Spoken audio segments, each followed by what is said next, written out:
எப்படியாவது ஒரு வருமானம் வந்து கொண்டு தான் இருக்கும். தகவல் தொடர்பு இது வரைக்கும் இல்லைன்னா எல்லா தகவல் தொடர்பும் இனிமேல் கிடைத்து கொண்டே இருக்கும். இது வரைக்கும் பாக்கியம் கிடைக்கலாம், மறைமுகமான வருமானத்தை நம்மளுக்கு தேடி தரக்கூடிய நாட்களாக அமையப்போகுது. ஒவ்வொரு விஷயமும் சரி சாமி, நல்லது ஒரு காலம் என்று சொன்னால் அது மிகையே ஆகாது. இனிமேல் வருகின்ற காலங்கள் இந்த மாதம் முதல் தேதி இதுலேருந்தே தெரிஞ்சுக்கலாம். நம்மளுக்கு நல்ல நேரம் வந்துடுச்சுனா எப்படி சொல்கிறது? ஒன்று சனி பகவானுடைய பார்வையிலேருந்து நாம் விலக வேண்டும். அது எந்த வெளியே வந்துட்டாவே சரியாயிடும். அந்த மேட்ரு மொத்தமே உங்களுக்கு என்னென்ன கிடைக்கணுமோ அனைத்துமே கொடுத்துருவார். அதுவும் இல்லாமல் குரு பகவானுடைய வக்ர பார்வை நம்மளுக்கு நேரடியாக விழுவதால் பயப்படணும் அவசியம் இல்லை. இந்த நேரத்தில் சூரியன் அனுகூலம் என்று சொல்லக்கூடிய அமைப்பு, அந்த சுகம் என்று சொல்லக்கூடிய அமைப்பை திரும்பவும் பெறப்போகிறோம். ஐயா வந்துட்டிங்களா, வந்துருங்க, நீங்கள் வந்தால் போதுங்க, நீங்கள் வந்தாவே இந்த மாதம் சரியாயிடும் எனக்கு அப்படின்ற ஒரு நிலைப்பாடெல்லாம் வரப்போகுது. ஏன்னா 18ஆம் தேதிக்கு அப்புறம் நம்ம ராசிக்கு 3ஆம் இடம் என்று சொல்லக்கூடிய இடத்துல சுக்கிர பகவான் 12ஆம் அதிபதி அவர் தான், 7ஆம் அதிபதி அவர் தான். விக்னேஸ்வராய நமக, வெற்றிவேல் முருகனுக்கு அரகரோகர, அரகர நம பார்வதி பதையே, அரகர மகாதேவாம். தென்னாடுடைய சிவனே போற்றி, எந்நாட்டவர்க்கும் இறைவா போற்றி போற்றி. உங்கள் அபிமான அனந்தலை வாழ் ஜோதிடர் வேலாயுதத்தின் நன்றி கலந்த வணக்கத்தை தெரிவித்து கொண்டு இந்த பதிவினை காண இருப்பது என்னென்னா, தமிழ் மாத ராசிபலின் வரிசையில் நாம் காண இருப்பது கார்த்திகை மாத பலாபலங்களை பார்ப்போம் வாருங்கள். மேஷம் முதல் மீனம் வரைக்கும். ஏன் இதை நான் விரிவாக்கமாக சொல்கிறேன்? இதுக்கு முன்ன மாதத்தில் இருந்தவர் அந்த துலா ராசியில் சூரிய பகவான் வீட்டிலிருந்து நீச்சகதி பெற்றிருந்தார். அந்த நீச்சகதியிலிருந்து விடுபட்டு நேரடியாக குருவோட பார்வை வாங்கக்கூடிய நாட்களாகவும், அதாவது எப்படி சொல்கிறதுனா, இது சுபம் என்று சொல்லக்கூடிய ஆண்டாகவோ அந்த மாதம் என்று சொல்கிறோமில்ல, அந்த மாதம் போல் இருக்க போதையா. ஒரு மனுஷனுக்கு ஆரம்பமே நல்லா இருக்குதுன்னா இந்த மாதத்து தொடக்கமே நன்றாக இருக்குதுன்னு அர்த்தம். இது எல்லாருக்கும் பொருந்தும். அவர் தான் இல்லை, அந்த ராசி தான் இல்லை, எல்லா ராசிக்கும் பொருந்தும். ஏன்னா ஆதவன் தான் முக்கியம். அந்த ஆதவன் மறைவாக இருந்தாலே தொந்தரவான விஷயங்கள் தான், நிறைய நன்மைகள் நடைபெறாமல் போயிருக்கும்.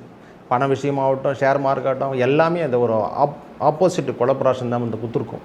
இந்த காலம் மாறுவதை ஒவ்வொரு ராசிக்கும் எவ்வாறு இருப்பது என்று விரிவாக பார்க்கலாம் வாருங்கள். விருச்சகம், இந்த கார்த்திகை மாதம் என்னென்ன கிடைக்கும்? ஐயா எல்லாமே கிடைக்க போதையா. இந்த உடல் உபாதைகள் என்று சொல்லக்கூடிய அமைப்பிலிருந்து முதல்ல நாம் நீங்க போகிறோம். ஓரளவுக்கு அதிலிருந்து நாம் ரிலீஃபில் ஆகிறத கண்கூடாக பார்க்கலாம். இந்த சூரியன் இடம்பெயரக்கூடிய மாதம் தான் நம்மளுக்கு கார்த்திகை மாதம். ஏன்னா இந்த நேரத்தில் இது வரைக்கும் ஆளுமை இல்லாமல் இருந்தால் எந்த ராசியில் சூரிய பகவான் வீட்டிருக்காரோ அந்த ராசிநாதனுடைய வலிமைத்தன்மை அதிகப்படுத்தி கொண்டே இருக்கும். அந்த ராசி கட்டமாகட்டும், அந்த ராசிநாதனுடைய அமைப்பாகட்டும், எல்லாமே வலிமை பெற்றே காணப்படும். போன மாதம்லாம் தொழில் சார்ந்த விஷயத்தில் எதுவுமே வருமானமே இல்லை சாமி. உடல் பேஜாராகுது, எல்லாமே தொந்தரவாகுது. சுகம் என்பதே இல்லாமல் உடம்பு நான் படுத்தா தூங்க முடியாத அந்த நிலைமையெல்லாம் நம்மளுக்கு ஏற்பட்டுச்சுயா. இப்போ அந்த விரயம் என்று சொல்லக்கூடிய இடத்துலேருந்து அவர் நிலைமை மாறி சூரிய பகவானும் புதன் பகவானும் ரெண்டு பேருமே, ஏன்னா அவர் 11ஆம் அதிபதி, அவர் 10ஆம் அதிபதி என்று சொல்லக்கூடிய தொழில் காரகன் அல்லவா, அவர் நிலைமையெல்லாம் டல் அடிச்சதுன்னா கண்டிப்பாக மாறும். அந்த பிரச்சனையிலிருந்து விடுபடுவார். ராசிநாதனும் 9ஆம் இடத்துல நீச்சகதி பெற்றதால் சரியான முறையில் இவங்களால் ஈடு கொடுக்க முடியல. ஆனால் சந்திரனோட வீட்டில் அமர்ந்திருப்பதால் ஓரளவுக்கு அமைப்பு நல்லா தான் இருக்குது. எப்பொழுதெல்லாம் சந்திரன் வீட்டில் செவ்வாய் பகவான் அமர்றாரோ நீச்சகதியே பெற்றிருந்தாலும் ஓரளவுக்கு கூடுதல் அமைப்பு விருச்சிக ராசிக்காரங்களுக்கு உண்டு. எப்படியாவது ஒரு வருமானம் வந்து கொண்டு தான் இருக்கும். தகவல் தொடர்பு இது வரைக்கும் இல்லைன்னா எல்லா தகவல் தொடர்பும் இனிமேல் கிடைத்து கொண்டே இருக்கும். இது வரைக்கும் பாக்கியம் கிடைக்கலாம், மறைமுகமான வருமானத்தை நம்மளுக்கு தேடி தரக்கூடிய நாட்களாக அமையப்போகுது.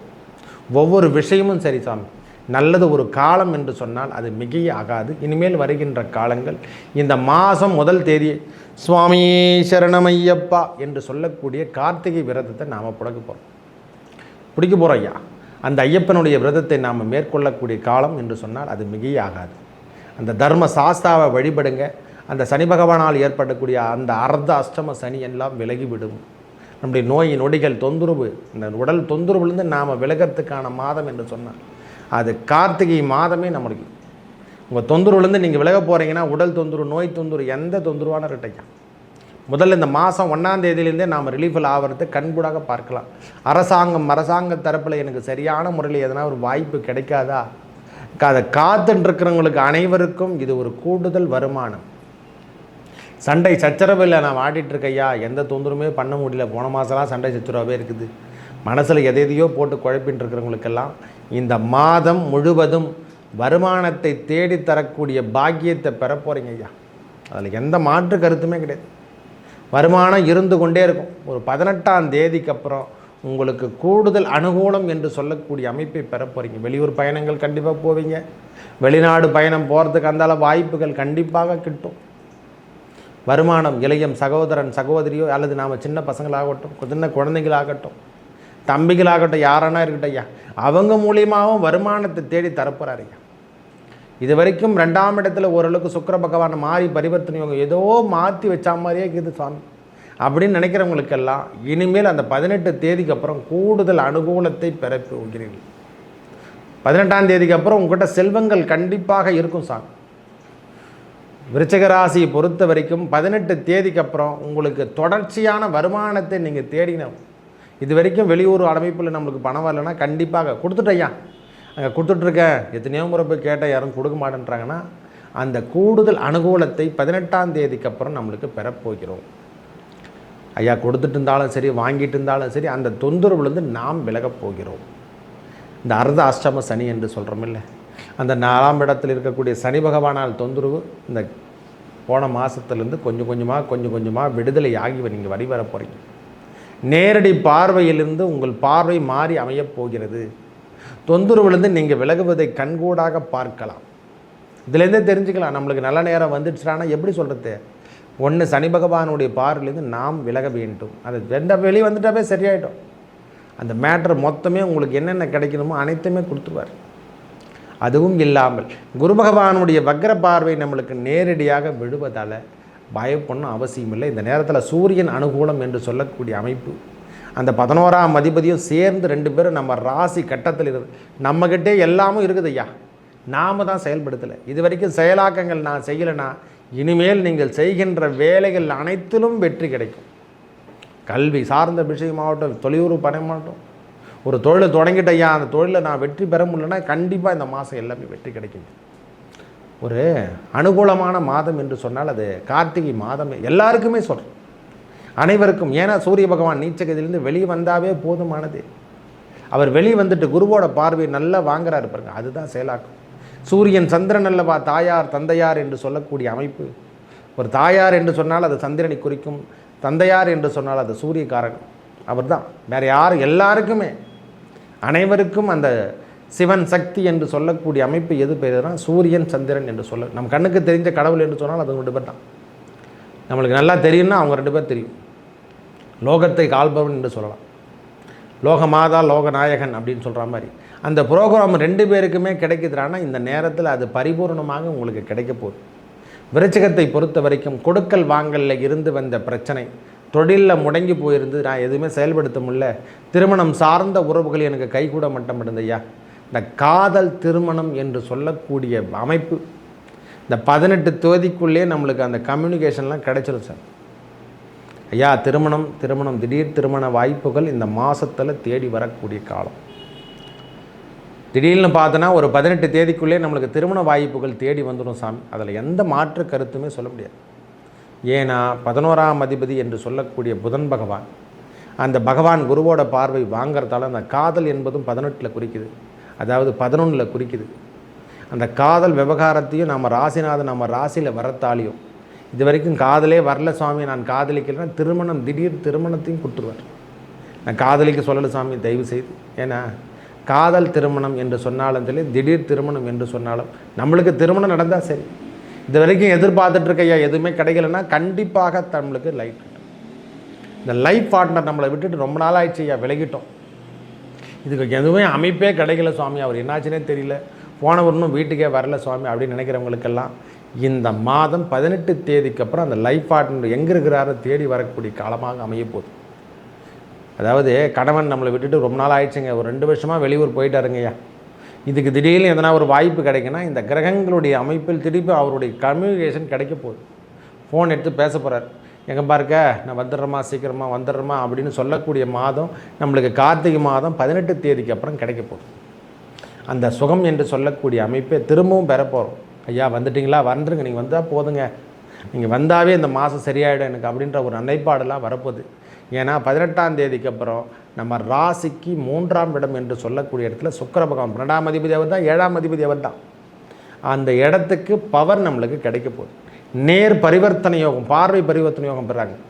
செவ்வாயும் சுக்கிரனும் நேரடியாக பார்வை பரிவர்த்தனை யோகம் பெறும்போது இதுவரைக்கும் தவறான விஷயத்தில் இருந்தவர் கூட அவரால் மூலயமா தவறான விஷயம் அதை மறைந்திருந்தால் கூட ஐயா ரொம்ப நாள் ஆயிடுச்சு அவர்கிட்ட எதுவும் தகவல் தொடர்பு வரல, வெளியூர்லேயே இருக்கார், எதுவும் வரலைன்னா தகவல் தொடர்புகள் நம்மக்கிட்ட வந்து சேரும். சீக்கிரம் வந்துடுறோமா, நான் வந்து உன்னை பார்த்துக்கிறோமா அப்படின்னு சொல்லக்கூடிய பாக்கியம் பெறும். விருச்சிக ராசி உடல் பிரச்சனைகள் இருந்து வந்த பிரச்சனைகள் கொஞ்சம் கொஞ்சமாக ரத்தம் சார்ந்த விஷயத்தில் நோய்கள் எதனா இருந்தால் அந்த தாக்கம் எல்லாம் இந்த மாதம் அது குறைக்க ஐயா.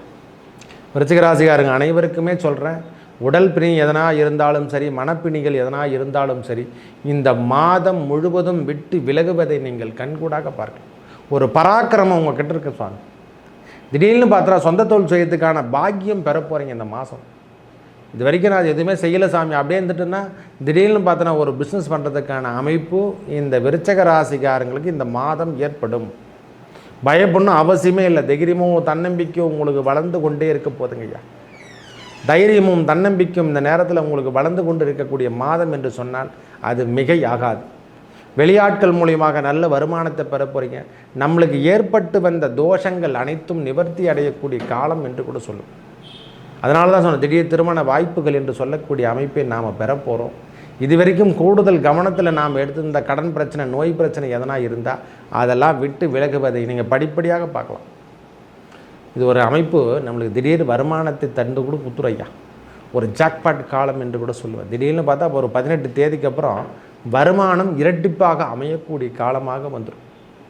உடலில் இருந்து வந்த பிரச்சனை, இந்த சளி தொந்தரவு, வயிறு பிரச்சனை, அடிவயிறு பிரச்சனைலாம் இருந்தது பாருங்க, அதெல்லாம் இப்பொழுது நீங்கிவிடும்.